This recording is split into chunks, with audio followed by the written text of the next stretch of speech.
அன்பான இந்திய மக்களுக்கு வணக்கம்.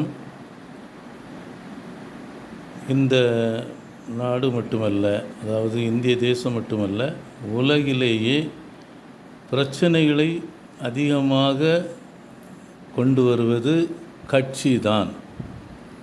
2 கட்சிகளோ 3 கட்சிகளோ அது நாம் சொல்ல முடியாது. ஆனால் கட்சி குறைய குறைய கொஞ்சம் பிரச்சனைகள் குறையும். ஆனால் இந்திய தேசத்தில் இருக்கும் கட்சிகள் எண்ணி முடியாதவை.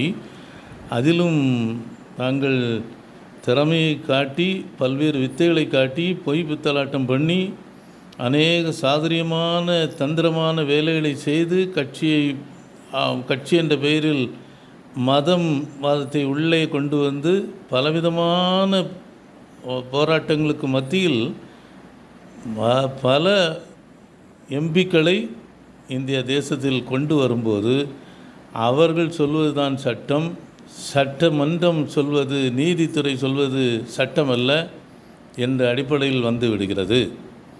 ஆகவே இந்தியாவில் மட்டுமல்ல, எந்த தேசத்திலும் இந்த ஒழுங்குமுறை இருந்தால் சரியாக இருக்கும். குறிப்பாக இந்தியாவிற்கு இது மிக மிக தேவை. ஒரு கட்சியும் வேண்டியதில்லை. அனைத்து கட்சிகளும் அழிக்கப்பட வேண்டும், அனைத்து கட்சிகளும் கலைக்கப்பட வேண்டும். அதன் பின்னர் எந்தெந்த பகுதியில் யார் யார் வர வேண்டுமோ அந்த விதத்திற்கு தகுந்தாற்போல் அந்த ஏரியாவை அமைத்து ஒருவரை தேர்ந்தெடுக்க வேண்டும். அவர்களெல்லாம் இண்டிவிஜுவலாக முயற்சி பண்ணுவார்கள். எந்த கட்சியும் அதற்கு சார்ந்ததல்ல. இப்படி நாம் தேர்ந்தெடுக்கப்பட்ட எம்பிக்களோ அல்லது ஒருவேளை மாநில அளவில் சட்டமன்ற உறுப்பினர்களோ தேர்ந்தெடுக்கப்படும் போது அவர்கள் குழுவாக ஏமாற்றுதலோ அல்லது தவறுதலாக மக்களை நடத்துவதோ அல்லது மக்களுக்கு தவறான டேட்டாஸுகளை கொடுப்பதோ இருக்காது. அவரவர்கள் தாங்கள் செய்வதை மற்றவர்கள் ஊர்ந்து கவனிக்கிற விதத்தில் அமையும். இப்போது யார் தப்பு பண்ணினாலும் கட்சி என்ற அடிப்படையில் அவர்கள் வரிந்து கட்டிக்கொண்டு அவர்களுக்கு வருகிறார்கள். இந்த கட்சிக்கு பின்னால் இருக்கிறது மதம், ஜாதி, மொழி என்று ஆகிறது. ஆகவே இது தேவையில்லை. கட்சியை கலையுங்கள், தயவு செய்து கட்சியை கலையுங்கள்.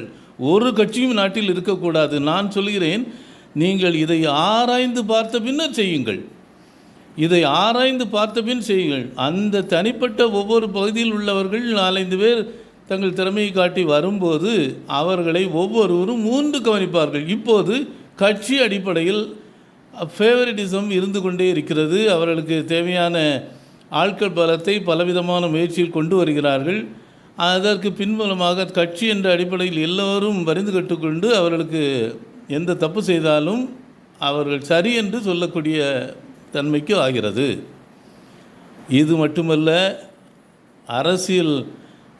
அரசு எந்திரங்கள் எல்லாம் இவர்களால் முடக்கப்படுகிறது, தேவைக்கு தகுந்தாற்போல் பயன்படுத்தப்படுகிறது. ஆகவே இது நமக்கு மிக மிக மோசமான விளைவை ஏற்படுத்தி கொண்டிருக்கிறது என்பதை அறிந்து கொள்ளுங்கள்.